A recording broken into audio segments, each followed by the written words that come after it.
राष्ट्रीय अध्यक्ष उदय सिंह जी, प्रदेश अध्यक्ष मनोज भारती जी, सरवर अली जी, कुशवाहा जी और प्रीतम सिंह जी हैं।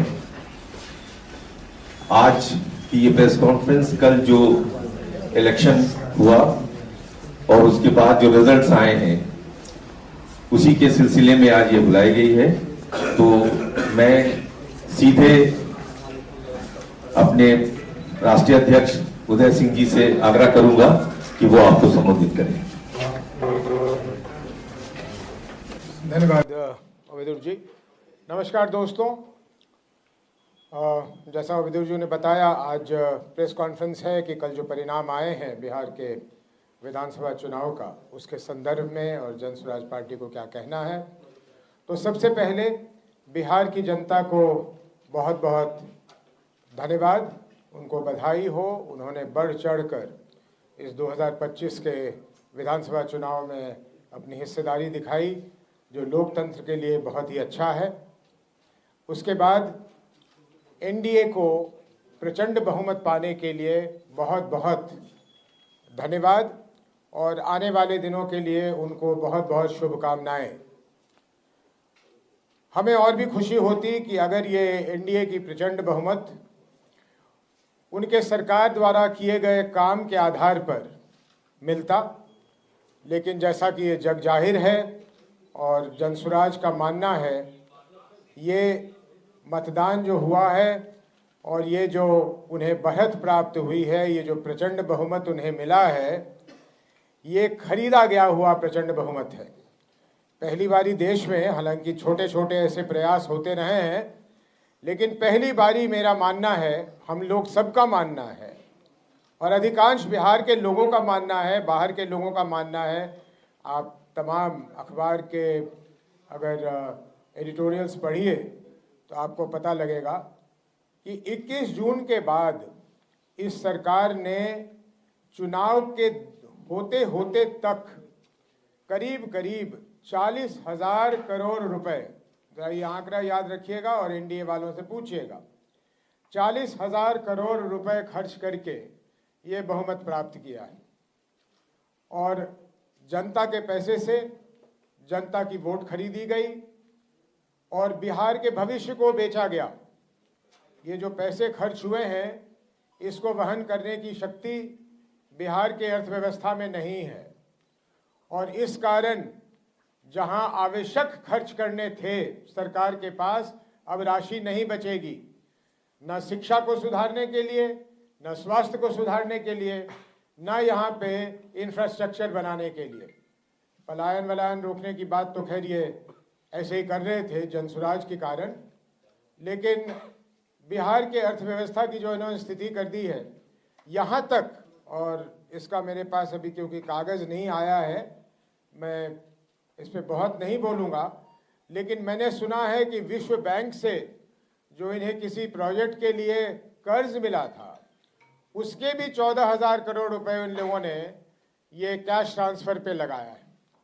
तो इस हालत में बिहार की जनता, जो सब लोग जानते हैं, मजबूरी में रहती है, गरीबी में रहती है, उसके लिए इतना बड़ा जो पैसा मिला तो उसको लगा कि ये वरदान है और इस कारण से मेरे समझ से, जनसुराज की समझ से और सोचने वाले लोगों के समझ से प्रचंड बहुमत का यही कारण है। अब हम लोगों का मांग है एनडीए से कि उनके जो भी मुख्यमंत्री बने, वो उनके कार्य क्षेत्र की बात है, मुझे उसमें कुछ नहीं कहना, लेकिन हम ये आशा करते हैं, ये हमारी मांग है कि एक साफ सुथरी सरकार बने जिसमें भ्रष्ट और दागी मंत्री की जगह न मिले। जो पिछला कैबिनेट था या अभी भी चल रहा है, शायद वो ने इस्तीफा नहीं दिया है, उसमें जिस तरह के लोग थे उस तरह के दागी लोग ना हो और बिहार की चिंता करके, जो आदरणीय प्रधानमंत्री जी और नीतीश जी ने कई बार दोहराया, उन्होंने करीब करीब वही बातें दोहराई जिसको शुरू जनसुराज ने किया, जिसपे जनसुराज अडिग है। ये शायद प्रधानमंत्री जी ने कहीं पलायन की भी बात की कि पलायन के लिए वो कुछ करेंगे, कुछ फैक्ट्री लगाने की बात की है। इन सारी चीज़ों को उन्हें तत्परता से करनी चाहिए। जनसुराज की पूरी निगाह उन चीज़ों पे लगी रहेगी। जहाँ तक जनसुराज का सवाल है, जिस संकल्प के साथ, जिस दृढ़ता के साथ हम शुरू हुए थे 1 साल 1 महीने पहले एक पार्टी के रूप में, वो दृढ़ता, वो संकल्प बिहार के लोगों को उसी तरह दिखेगा, बिना किसी परिवर्तन के। और हम जिस तरह से सरकार की नाकामियों को और सरकार के भ्रष्टाचारों को उजागर करते रहे हैं, भ्रष्टाचारियों को, वो हमारा सिलसिला वैसे ही चलता रहेगा, अनवरत चलता रहेगा। यूपीए को या महागठबंधन को बहुत ज़्यादा सफलता नहीं मिली है। पहले भी जब उनके पास इससे अधिक संख्या में लोग थे तो एक विपक्ष की भूमिका वो नहीं निभा रहे थे। इसलिए जनसुराज का ये मानना है कि हमें हालांकि विधानसभा में बैठने की जगह नहीं मिली, लेकिन फिर भी बिहार में एक स्ट्रांग विपक्ष के रूप में आप जनसुराज को ही पाएंगे। सरकार के हर कदम को बड़े बारीकी से हम लोग देखेंगे, उसका विश्लेषण करेंगे। बिहार के लिए, बिहार की जनता के लिए उसके क्या लाभ हैं या क्या नुकसान है, उसको हम उजागर करते रहेंगे और आप लोगों से मुखातिब होते रहेंगे।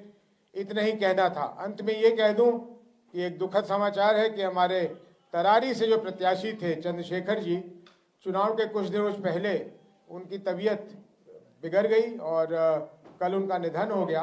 हम सब की तरफ से उनको श्रद्धांजलि है, उनके परिवार के साथ हम खड़े हैं।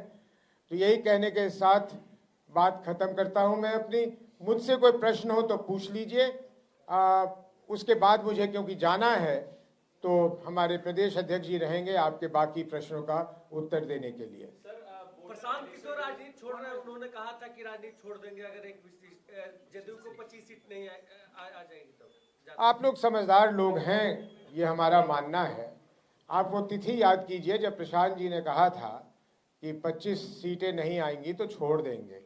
उसके बाद जिस तिजोरी खोलने की, जिन पैसों के बरसात की मैं बात कर रहा हूं, जिससे ये पूरा चुनाव प्रभावित हो गया, तो जब पूरा चुनाव प्रभावित होगा तो वो 25 सीटें बढ़ेंगी, ये बहुत आसानी से लोग समझ सकते हैं।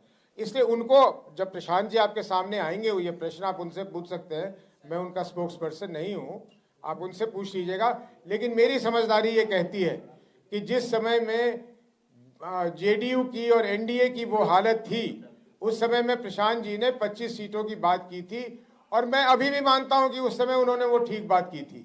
लेकिन उसके बाद के जो घटनाक्रम हुए हैं, उसके बाद जो चीजें हुई हैं, उसके बाद जो वोट खरीदने की बात हुई है, तो 25 सीटों पे वो नहीं रुका। लेकिन फिर भी इसका उत्तर अगर और आपको विस्तार से चाहिए तो प्रशांत जी से पूछिएगा।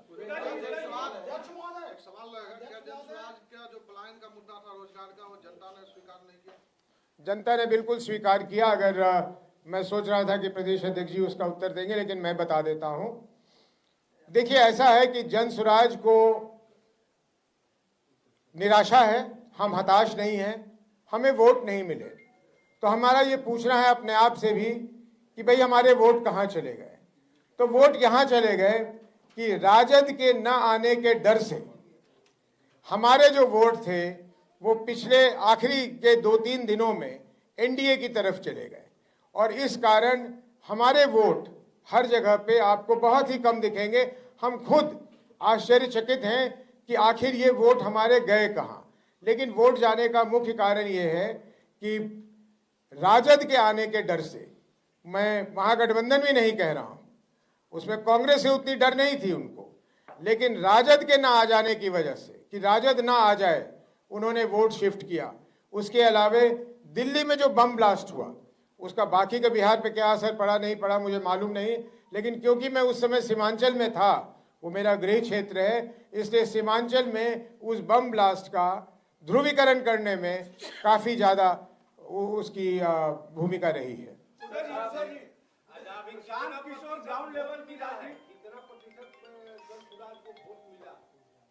हमें इलेक्शन कमीशन के अनुसार हमें 4% से कम वोट मिला है और ये आश्चर्यजनक है क्योंकि हम किसी भी तरह से गिन रहे थे तो हमें 15% से अधिक वोट मिलना चाहिए था, लेकिन वो वोट नहीं मिला। क्यों नहीं मिला, इसकी हम अंदर चर्चा करेंगे और कोई ना कोई नतीजे पे पहुंचेंगे। लेकिन प्रथमदर्शी यही दिखता है कि राजद ना आ जाए, इस डर से हमारे जो वोट थे वो एनडीए की तरफ शिफ्ट हुआ। हमेशा ग्राउंड लेवल की नेताओं से राजनीति करवाते रहे, क्या बिहार के ग्राउंड लेवल की राजनीति को करने में उनसे चूक हुई? बिल्कुल नहीं चूक हुई। देखिए, जब कोई किसी को विफलता हाथ लगती है तो आलोचना करने वाले बहुत आ जाते हैं, लेकिन हम लोग का नहीं मानना कि हम लोगों ने कोई गलती की है, न मुद्दों को उठाने में, न मुद्दों को लोगों तक पहुंचाने में, न उनको ये समझाने में कि बिहार का बदलाव करना अति आवश्यक है। परंतु दो चीजें जो हुई, पहली बात तो जिस तरह से पैसों का ये बौछार हुआ जो मैं पहले ही बता चुका हूं, और दूसरी बात राजद के आने के डर से कि राजद ना आ जाए, वो जंगल राज कह लीजिए, जो भी राज कह लीजिए, हालांकि मैं नहीं मानता कि वो जंगल राज था, लेकिन लोगों के मन में वो भय था। और क्योंकि हमारी तरफ उन्होंने उस तादाद में मुसलमानों को आते हुए नहीं देखा, कम से कम बाहर से नहीं देखा, तो इसलिए जो हमारे दूसरे वोटर्स थे वो एनडीए की तरफ चले गए और हमारे वोट के प्रतिशत को कम किया। मेरा ये सवाल है कि जिस तरह से आप बिहार को नई पद्धति राजनीति की बताने निकले थे, कई बार जो पदयात्रा भी हुआ कई वर्षों से, तो क्या अब आपको लग रहा है कि फिर से जनसुराज को पुरानी किताब पढ़ने की जरूरत है बिहार की राजनीति? बिल्कुल नहीं, हमने पुरानी किताब बंद भी कर दी है, शायद जला भी दिया है। हम उसी किताब को पढ़ते रहेंगे। शायद पहले चैप्टर पे वापस जाना पड़े, जहां से हम शुरू हुए थे, जहां से प्रशांत जी शुरू हुए थे, हम बिल्कुल उसी पे चलेंगे। उसी की जरूरत है बिहार को। बिहार के लोग हमें बार बार कह रहे हैं कि हमें वही चाहिए। इसलिए एक घटना, क्योंकि एक चुनाव में हमारे साथ ये हुआ है या बिहार के लोगों ने अपने साथ ये किया है, वो तो समय बताएगा, लेकिन हम कहीं से भी बदलने वाले नहीं हैं। जिन मुद्दों पे हम चले थे उन्हीं मुद्दों पे पूरी दृढ़ता और संकल्प के साथ उन्हीं मुद्दों पे बढ़ते रहेंगे।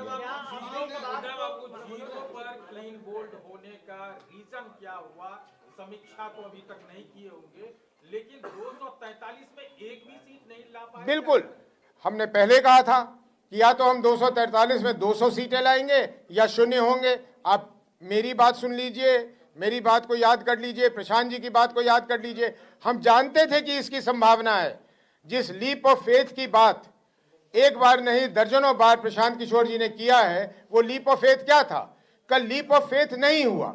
6 तारीख को और 11 तारीख को वो लीप ऑफ फेथ बिहार की जनता ने नहीं किया। बिहार की जनता ने एक तो कुछ ये पैसों की वजह से जो भी कहिए कि लालच में आ गए या उनकी जरूरत थी या जो भी था, और हमें खुशी है कि उनको मिला है, गैर जिम्मेदार तरीके से मिला है। बिहार की अर्थव्यवस्था को तोड़ने का ये एक नया तरीका है, लेकिन जनता को पैसों की आवश्यकता थी, जनता को पैसे मिले, हमें खुशी है। लेकिन इस कारण हमसे कहीं भूल नहीं हुई। 3 साल में जमीन पे तब क्या काम किया जब जनता कन्वर्ट हो गई पैसे को लेके? तो अब ये कहना बड़ा मुश्किल है और इस पे टिप्पणी ना करूं तो अच्छा है। क्या आप भी इस बात को मानते हैं कि प्रशांत जी तमाम बड़े पार्टी को जितवाने का दावा करते रहे हैं, जब खुद लड़े तो क्या प्रश्न अब खड़ा हो रहा है कि अब खुद तो एक सीट भी नहीं लेकर आ पाए, जमानत नहीं बचा पाए? सर, वोटर एडिशन डिलीशन कितना बड़ा मुद्दा है, क्योंकि इंडिया गठबंधन के तमाम जो बड़े लीडर्स हैं मान रहे हैं कि वोट चोरी हुई है। आपको लगता है? जनसुराज का ये मानना नहीं है। जनसुराज का मानना है कि अगर 42 लाख लोग वोटर्स कटे हैं और उसमें ऑब्जेक्शन सिर्फ 4 लाख लोगों ने दिया है, तो मोटे तौर पे जो इलेक्शन कमीशन ने किया होगा वो ठीक किया होगा। मृत लोग हुए होंगे या जो लोग हमेशा के लिए बिहार से चले गए, तो 42 लाख लोग कट गए, तो इससे जनसुराज को कोई आपत्ति नहीं है। और ये कहना कि इसकी वजह से एनडीए जीत गई या महागठबंधन हार गई या जनसुराज को 0 सीटें आ गई, ये बिल्कुल निराधार है, इसका कोई मतलब नहीं है।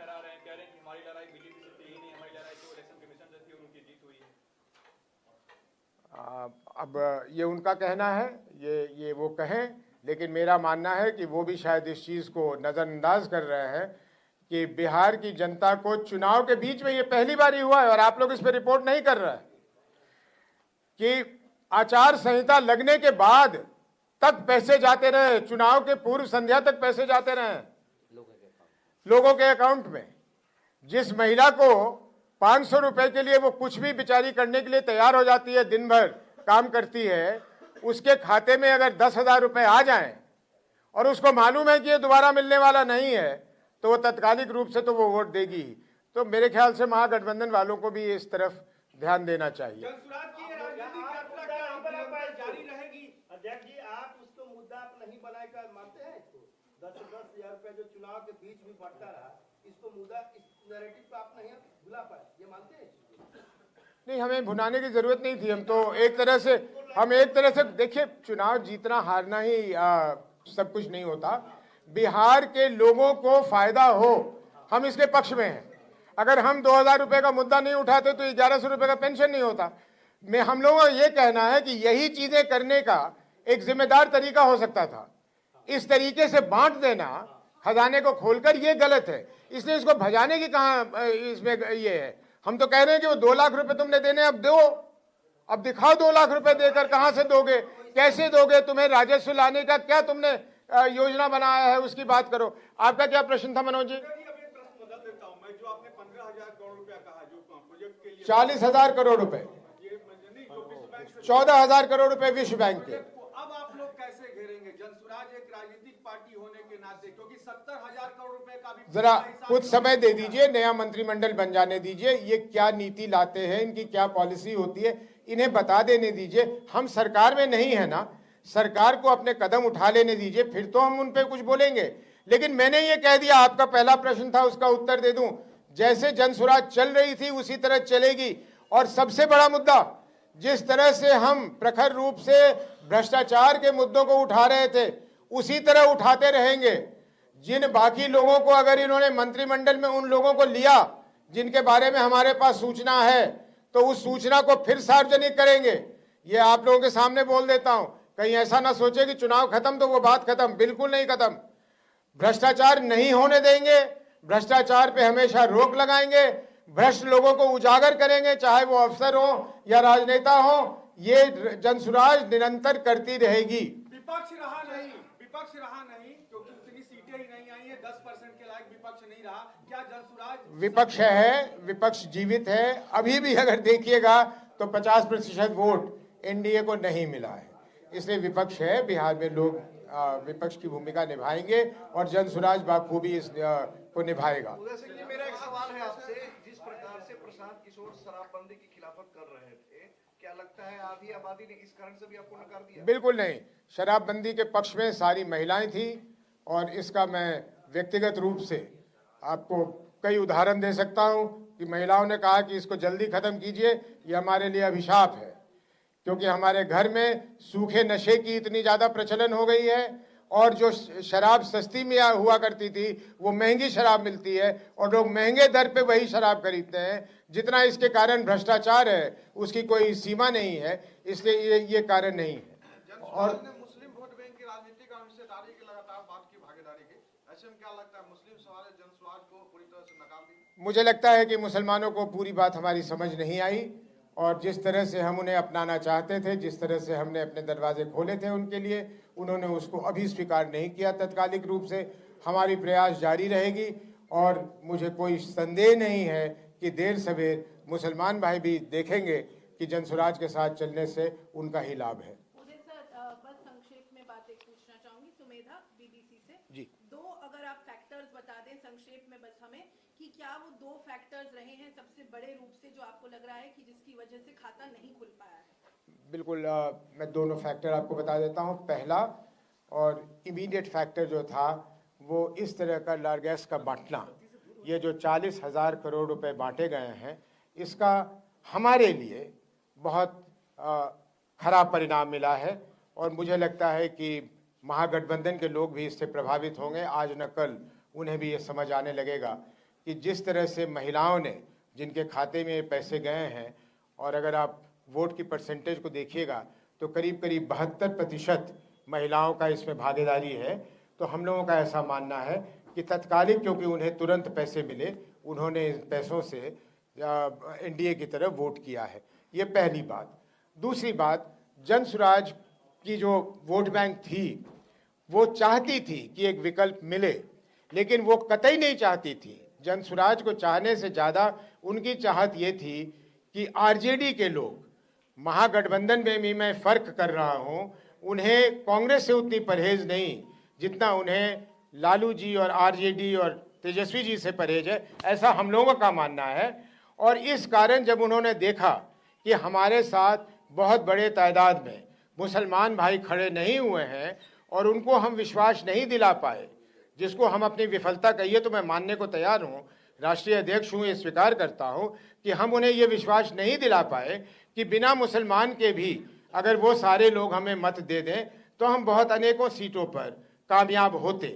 तो क्योंकि वो नहीं कर पाए, इसलिए उन लोगों ने कैलकुलेट करके ये कहा कि भाई जनसुराज को वोट देने से हम आरजेडी के आने के चांस को बढ़ा रहे हैं और इसलिए हम इस बार सेफ्टी के लिए एनडीए को वोट दे देते हैं। ये मुख्य दो कारण हम लोगों को प्रथमदर्शी रूप से समझ आया है। लेकिन मैं साथ में जोड़ दूं, बहुत सारी चीज़ें हैं जिसको और महीनी से गहराई से देखने की ज़रूरत है और इस पर हम लोग जब चर्चा कर लेंगे तो कुछ दिनों बाद शायद और विस्तार से हम आप लोग को बता सकें। धन्यवाद, थैंक यू। और कोई प्रश्न हो तो प्रदेश अध्यक्ष जी करेंगे। आई डोंट थिंक, मुझे नहीं लगता है कि आप में से किसी और के पास कोई प्रश्न है, लेकिन मैं केवल एक बात ऐड करना चाहूंगा। जनसुराज के अपने सारे कार्यकर्ताओं को जो बिहार भर में हमारे साथ हैं, उन सबको मैं ये भरोसा दिलाने के लिए आया हूँ, यहाँ ये बात कह रख रहा हूँ कि जनसुराज अपने निर्धारित मार्ग पर चलती रहेगी। हम उनसे बहुत जल्दी ही वापस वैसे ही कनेक्ट होंगे जैसे हम उनके साथ थे और अपने संगठन को मजबूत करने के लिए और आगे बढ़ाने के लिए उनके सहयोग की हमेशा आकांक्षा रखते रहेंगे। तो आप सबका बहुत बहुत धन्यवाद, हमारे कार्यकर्ताओं का बहुत बहुत धन्यवाद और आप सब महानुभावों का यहाँ प्रेस कॉन्फ्रेंस में आने के लिए भी बहुत धन्यवाद। अध्यक्ष, एक छोटा सवाल है। इस तरह से सत्ताधारी दल ने लगातार 10-10 हजार रुपया मार्च करके 1,61,00,000 महिलाओं को दिया पैसा। क्या आने वाले समय में जो भी चुनाव है अन्य प्रदेशों में जहाँ सत्ताधारी दल एनडीए है, तो जो भी हो, वो भी अगर इस तरह के ट्वीट अपनाते हैं तो कहीं न कहीं तो विपक्ष को इसका खामियाजा भुगतना पड़ेगा। इसको लेकर जनसुराज क्या करेगा? आपका सवाल दूसरी तरह से होना चाहिए था। आपका सवाल ये होना चाहिए था कि अगर सत्तारूढ़ दल अपने अधिकारों का इस तरह से दुरुपयोग करे तो क्या न्यायालय को इसका संज्ञान लेना चाहिए या नहीं लेना चाहिए? इलेक्शन कमीशन को और न्यायालय को। और ये काम जितना हमारा है उतना आप सब का भी है। आप सब भी अगर इस बात को उठाएं तभी जनतंत्र और गणतंत्र सुरक्षित रह सकता है। और एनडीए वाले क्यों, जो सरकार जहां है वो करेगी। जो भी सरकार है, हर सत्तारूढ़ दल के बारे में हमने कहा, हर सत्तारूढ़ दल इस तरह से अगर अपने अधिकारों का दुरुपयोग करने लगे और सारे नियम कानून की धज्जी उड़ाने लगे तो जनतंत्र ज्यादा दिन तक जिंदा नहीं रह पाएगा। इसके जिम्मेदार हम भी हैं, आप भी हैं। धन्यवाद। अध्यक्ष जी, बड़ा अच्छा मौका है, अगले साल जो पंचायत का चुनाव है, क्या आप अपने कार्यकर्ताओं को वहां उस रूट तक उतार के पंचायत में भी जाना? हमारे संगठन पंचायतों तक बनना है, लेकिन पंचायत इलेक्शन में हम किस हद तक अपनी भागीदारी लेंगे इसके बारे में